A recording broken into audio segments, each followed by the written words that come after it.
I'm Frank Jotzo of the Crawford School, and I'm delighted to welcome today one of Australia's most prominent politicians, public figures and environmentalists, Dr. Bob Brown. Bob retired earlier this year from his positions as Senator and leader of the Australian Greens Party, and he has since set up the Bob Brown Foundation to help promote environmental awareness. Now, tonight you will be giving the annual Crawford School Reflections Lecture. And I was wondering if you could give us a little sneak preview of what you will be talking about tonight. The big question is, now as a herd of 7 billion with very big consumption mammals, we have the intelligence to rein ourselves into a sustainable relationship with the planet. The signs are not good for that, but I'm an optimist. Primarily because I think you have a choice on this earth of being optimistic or pessimistic. And having been pessimistic, and I was when I was here in Canberra in the late 60s in the Cold War, and got depressed about it, I realised that there's no magic formula here. You decide whether you're going to be optimistic or pessimistic, and it feeds on itself. So I'm an optimist, and I'm a feeder of optimism, because I think that's an incredibly important component of humanity making it into the future. And I live for that, for humanity making it into the future with this sustainable relationship with the only planet, so far as we know yet, which sustains life, and that's Earth. And please spell it with a capital E. I'm forever mending people who put a small E on it, E for the soil. But, seriously, a wonderful, wonderful thing to be alive on Earth now at this very testing time for our intelligence. Now, in many ways, your optimism has been proven right over the years, including with regard to the Greens Party, I think we can say, because you were, of course, there in Australia for the Greens, with the Greens right from the beginning, and we have now seen the Greens Party in a position of political influence at the federal level that has been unprecedented. And one of the things that, of course, the Greens were instrumental and influential in was Australia's climate change policy. We now have a price on carbon emissions. We have a number of new mechanisms for supporting renewable energy, for climate change action on the land. But the policy itself is not altogether uncontroversial, both with people who put the emphasis on economic growth and people who look at strong environmental outcomes. So I'm wondering, looking back, half a year in from the start of the carbon price, how do you assess the policy? Well, I think it's a breakthrough given the setting it's in, which is a huge scepticism and fight back against the reality of climate change. When here we are on the 3rd of December 2012, and if you look at the Sydney Morning Herald or The Age today, hardly left-wing rags, quite conservative. They're front-paging the news coming out about scientists now estimating that we might settle at 4 or 5 degrees warming this century with current projections, and it could go higher than that. A devastating outcome for humanity, even if we didn't care about our fellow life forms on this planet, and I do. But that said, and no mention of it, by the way, in either the Australian or the Herald Sun, the Murdoch media that I mentioned, that I saw today. However, they are fighting, front-paging the Australian today, get rid of green tape, worry that activists, this is common sense, environmentalists who want to see the National Parliament have a responsibility for this nation's environment, objecting to Julia Gillard's government handing back environmental responsibility to the states at a COAG meeting coming up this month. Now, there we go, back to an environmental legislative, or at least managerial situation of 8 states and territories being in control, as preceded the Whitlam government in 1972, under the pressure of the Business Council and the big end of town.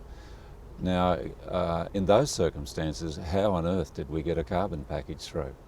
Well, I put it down to Christine Milne, the current leader of the Greens, who succeeded me.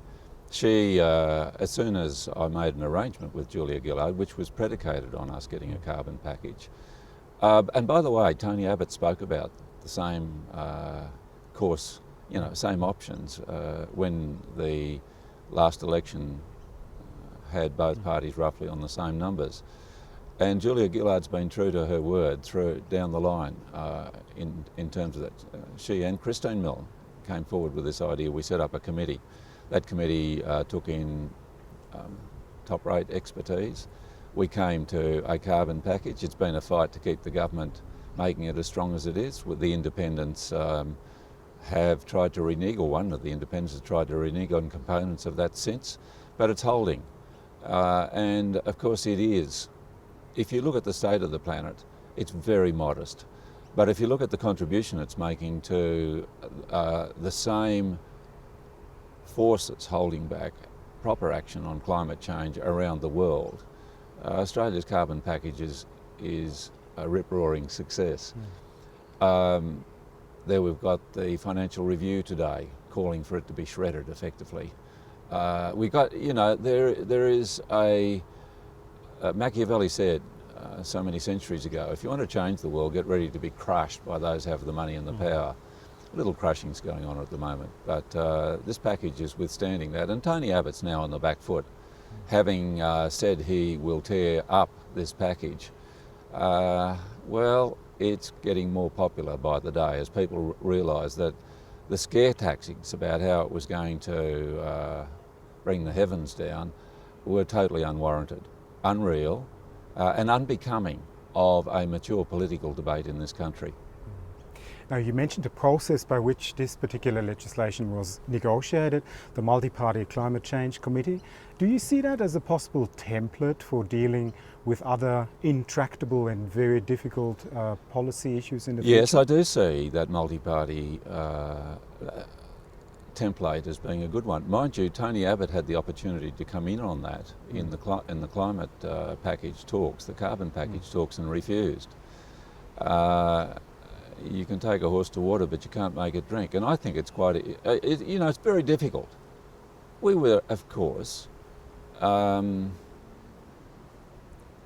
very cautious, even though we were advocating this course of action, about the outcome. And we had a right to be. But politics is the art of compromise, and that's been one that I think is going to be in future looked back upon as, the question is, how could it have been such a small innovation?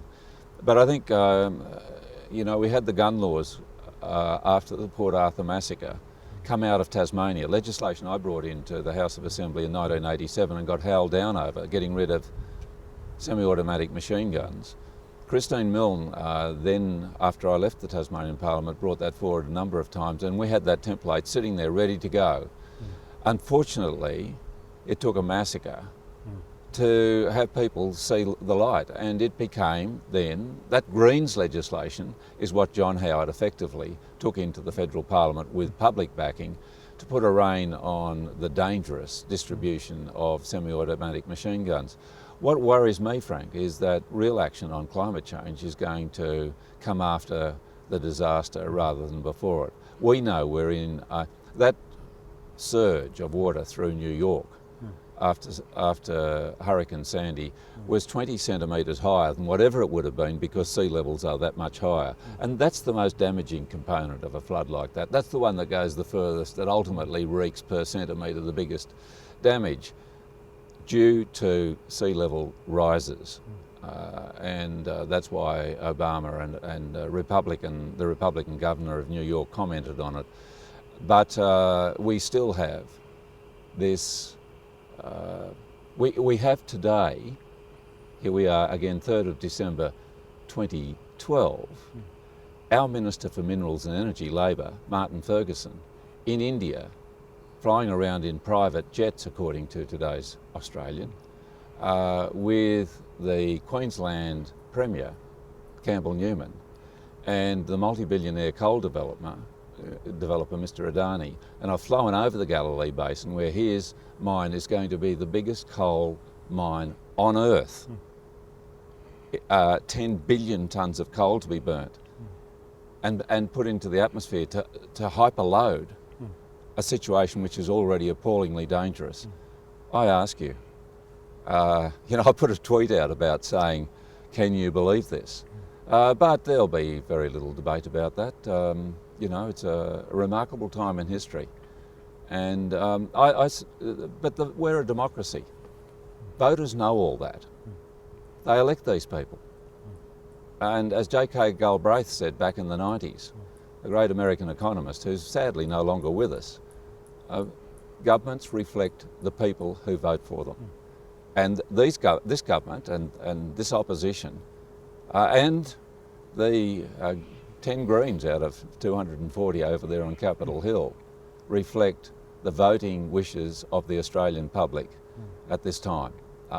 They vote for the destruction of Tasmania's forests. They vote for the wind-back of the tax on mineral industries. There's, all the things that we see and complain about. Well, if you don't like them, vote for the Greens, but people must like them. Bob, you mentioned the resource industry, coal, minerals, and that leads me to ask you, what is your view of Australia's role in global environmental awareness and global environmental policy making processes? Well, Australia had a magnificent role. When Bob Hawke was elected on the 5th of March 1983, and I'd just spent 3 weeks in Risdon jail peacefully protesting about the Franklin, he made one announcement, and that is the dam will not go ahead. Then he went to the High Court, and using the World Heritage Convention, which had been signed by Gough Whitlam, prevailed with 4 judges to 3 in having the dam stopped. Hugely controversial at the time, but that led to Australia being applauded as it protected the Great Barrier Reef, the Daintree, the rainforests of New South Wales and so on. And we were an environmental leader worldwide. Now we're going to the back of the pack. And here we've got Julia Gillard, backed by Tony Abbott, handing back those powers that allowed that to happen to the states, to 8 jurisdictions. We see the power of the big end of town here. It's wanting economic power concentrated in Canberra and huge pressure through the media and so on to have that quasi-Republican or Tea Party view that government should get out of the way, but at the same time environmental power under the Business Council of Australia pressure put back to the states and territories because they can nobble them there faster. And we've got this great test case here, very similar to the Franklin, of protecting the world's biggest humpback whale nursery, 13,000 whales coming up to the Kimberley coast. Extremely important living Aboriginal heritage. A whole range of other rare and endangered species. Arguably the best dinosaur tracks intact on Earth. And they're going to put a gas factory across the top of it. And if the gas factory were put somewhere else, it would save that company, Woodside Petroleum, billions of dollars. But the politicians are saying you must build it there. Now, this is turning a win-win situation into a lose-lose situation. But the sheer bloody-mindedness of the Premier of Western Australia in this matter, and for that matter, his Labor colleague here in Canberra, the Minister for Minerals and Energy, Martin Ferguson again, is historic. So that Australia, which was once proudly promoting World Heritage and National Heritage assets and being a leader in the protection of the environment, on the international stage as well as domestically, is now pulling back on that and trying to undo it and flouting international law as it goes. I mean, we flout international law as far as asylum seekers are concerned. We're over here doing it as far as our own environment's concerned. These are World Heritage assets, which the Convention says therefore should be assessed and protected while they're being assessed. Instead of that, we're building mega ports in them up there, and we're logging World Heritage value forests in Tasmania, for example. Now, about the processes of decision making and the quality of public debate. Many commentators are bemoaning that the quality of public debate is as low as it has ever been. Media aren't doing their job, lobbies have strong influence. Do you think that's true? Is it any worse than it was perhaps 20 years ago? No, I think in fact with the advent of cyberspace, the debate is more involving of people. But I do think it's also got nastier. And we're in a mega rich country. We are the richest people per capita on earth. And we've got the richest resource base on earth. And we have the biggest whinge factor in the wealthy nations, according to recent surveys. Now, not a little of that is due to the fact that we have a concentration of the media.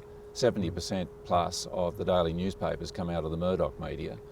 And it's a whinge machine. I've called it the hate media. But it really does not, it's not balanced. It editorialises through its news columns, and that spins off to the rest of the commentariat, if you like. And right-wing commentary is rampant over anything on the left wing. And it's there in the ABC. Watch the Insiders, watch Q&A, watch and there they are lined up. And they have their columns, and of course they're free-ranging, go through the press with no equivalent balance. But even that aside, what has happened is that commentary now infects the news columns, and you can't divine the difference. So the front page of the Australian is a commentary. Read today's, for example. And the great role of the media as being the messenger and as having balance has been undermined. And the journalist's code of ethic in Australia is a code for putting on the wall. It's simply ignored by the media, who drew it up and who want no restriction put on themselves. All other professions in Australia have independent watchdogs, not the media. And there won't be this time, because politicians are too spineless to stand up and say, in the interests of the public, let's just simply implement the journalist code of ethics, their own code of ethics, which, for example, says you shouldn't invade the privacy of grieving citizens. Well, they're not about to. They'll back off at 100 miles an hour, because there's this fear of being punished by the media if you speak out about them. My injunction to people is get over it. Ultimately, the public is the powerhouse of a democracy, and the media cannot and should not take that position of arbitrating who are, the Australian says the Greens should be destroyed at the ballot box. That's their mission. Well, that's not the job of the media. The media is to give fair and even coverage so that the public can make up its mind who should or shouldn't be elevated and who should or shouldn't be destroyed. So we're going through a patch of very poor representation of the news to people. But that's not the first time, and we'll survive this patch. Now, thinking of the ballot box, I wonder if I can get you to speculate about the future of your party, the Greens Party, in 10, 20 years' time. Do you expect that the party might take a trajectory like some of the Greens Party in Europe have, away from having environment as the main issue and more into social, economic, cultural issues, maybe even foreign affairs? Frank, that's always been the case. The four pillars of the Greens, right back from the 70s in Germany, as in Tasmania and Australia, has been social justice, the environment, peace and democracy. And if you do pursue social justice, as for example Sarah Hanson-Young and Christine Milne have been doing for asylum seekers, simply let's uphold international law in Australia, you get branded as moving away from your green basis. If you stand up for the Murray-Darling Basin, as the same two are doing, you get described as radical single-issue politicians. Look, we don't worry about that. The Greens are a comprehensive, across-the-board philosophy. Our Global Greens Charter is there for everybody to see, and that was formulated here in Canberra in 2001, courtesy of Louise Crossley and others, and Margaret Blakers and others who fostered 80 Greens parties getting together and forming that. And one of the good things I've found as an environmentalist is social justice dovetails with the environment. We are all on this planet together, and we should bequeath to our children and our grandchildren the happiest life possible on this planet. And you can't have that unless you have a stable and secure biosphere. So social justice ultimately does come back to a relationship with the living biosphere, and that's where the Greens have a view, and a strong one, which both the big parties lack. Now, Bob, you've been in public life, public policy since the mid-70s, I think, as we can That's date right. it about there. Yeah. So looking back, what would be the single standout public policy achievement that you have been involved with? Is there one that you would nominate I guess above all I'd others? have to say, I've been there for asylum seekers at the time of the Tampa. I stood up when George Bush was in the Parliament, and people thought that was an outrage, but nowadays a lot of people say good on you for that. But I think, as a fellow involved in a campaign, the Franklin River is flowing free to the sea because we were able to get it into the homes of people right across this country, and this nation responded to that. And thank goodness, because it's now a driving force for that Wild Rivers region is a driving force for the economy and jobs creation in otherwise what would be a backwater in Western Tasmania. And the Franklin's just been voted by an top American outdoor magazine the best whitewater rafting pursuit with World Expeditions on the planet. It's pretty good. And I was out there with partner Paul looking over that western wilderness a couple of days ago. What a fantastic asset for us human beings into the future. And it's endlessly productive in terms of our well-being, our creativity, our inspiration, our feeling of what a fantastic planet this is. So I'm endlessly happy that I was part of that campaign to ensure that the Franklin flows free to the sea. Now, coming towards the end of our interview, we're here at the Crawford School of Public Policy, and very many of our students here have ahead of them a life in public policy, possibly on a larger public stage. They're aspiring to that or are already in it. What is your advice to a young person today making that decision to stand up and try and make a difference in public policy? Well, my advice to young women and men is this: go for it and take your time. Don't get too anxious. If there isn't time, so what? We have to assume there is time. And the other thing is to, yes, recognise the world's full of problems, but put those that you can't solve on the shelf and get on with those you can. And finally, the dictum of Emma Goldman, the social revolutionary in Chicago, trying to get women out of sweatshops in the late 1800s. I don't want your revolution, wrote Emma to her fellow revolutionaries, unless I can dance. Have some fun. Take time out for yourself. See the world, and recognise that life is long. And in my estimation, it gets happier as you go down the line. So good luck, and it's just fantastic that Crawford School is here producing people who will be shaping the rest of this century. And the final dictum, I think this should be over the door of every academic unit and every parliament and every business for that matter. Will people 100 years from now thank us what we're doing? If you can't say yes to that, we shouldn't be doing it. It's as simple as that. Well, thank you very much, Bob. All the best for your lecture tonight. Thanks, Frank. And of course, for your life post-federal politics. Thank you, Frank. It's a pleasure.